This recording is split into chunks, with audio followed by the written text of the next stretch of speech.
Good day, everyone. My name is Omen, so I'll be reporting the part 5 of interviewing for radio.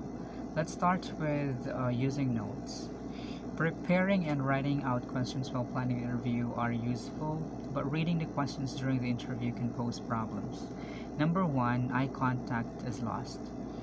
Eye contact, as we all know, it plays an important role in effective communication as it helps establish trust, convey sincerity, and foster a sense of connection between individuals.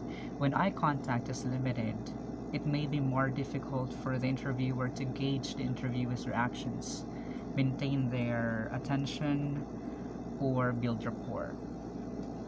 Number two, when the interviewer is concentrating on the questions, he or she is unable to listen to the interviewee. Relying solely or too heavily on notes during the interview can create challenges, including the potential for the interviewer to become distracted or less attentive in the interview's responses. Interviewer might have divided attention, limited active listening, or somehow lack the spontaneity. Last is fixed questions make for an inflexible interview.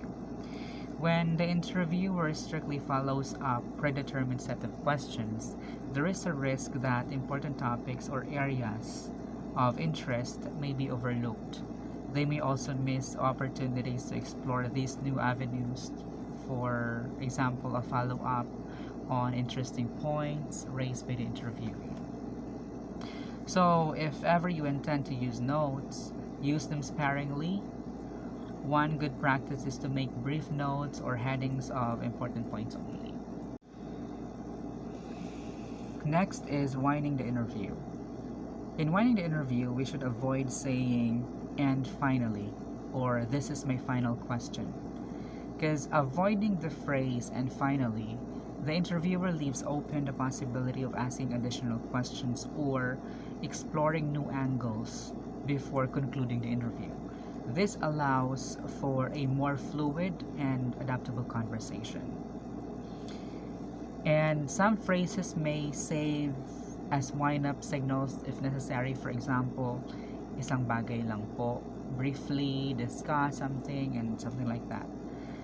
And avoid questions like, "ano po ang inyong panghuling masasabi para sa ating mga tagapakinig in Tagalog?" Or in some questions that I've heard in most of the radio programs that I have attended into, the questions would go like, what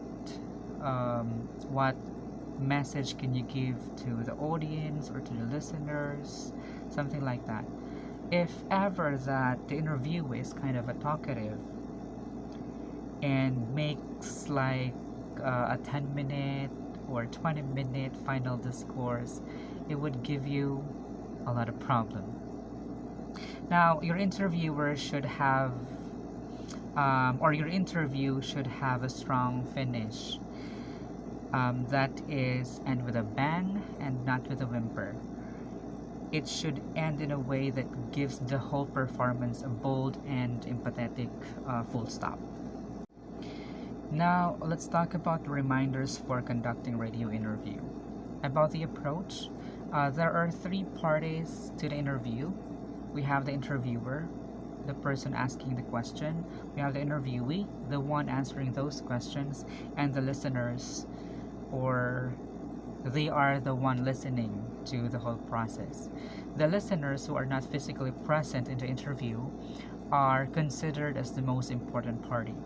Now, an interview aims to draw out information, ideas, or emotion from an expert, a personality, or a regular person.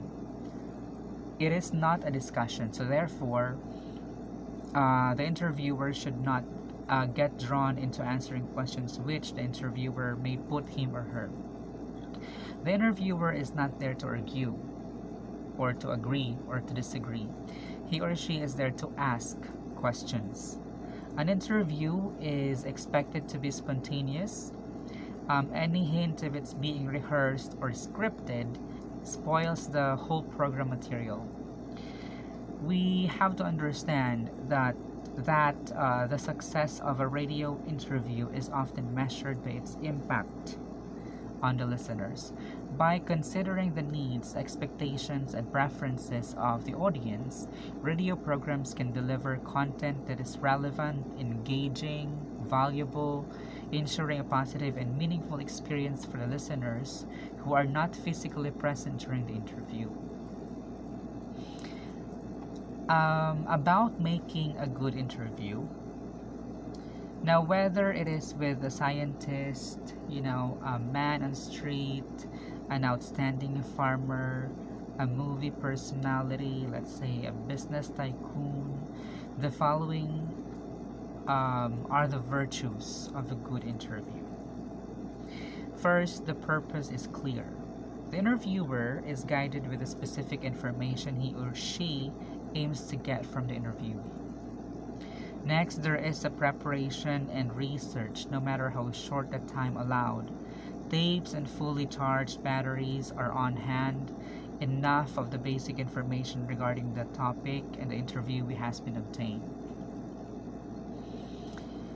Next, questions are focused on the objectives. So they are direct and short, simple and intelligible, as well as stimulating. Next, the discussion develops logically from beginning to end, and the audience is involved. The subject matter is relevant to the needs of the listeners. Questions elicit what the average person likes to know. The interviewer conducts the interview impartially. He or she does not make judgments and does not express his or her personal opinion. The interviewer controls the pace, topic development, duration, and mood of the interview. The interview sounds spontaneous and conversational. And last, the interview is interesting and must sound so. It holds the audience from beginning to end.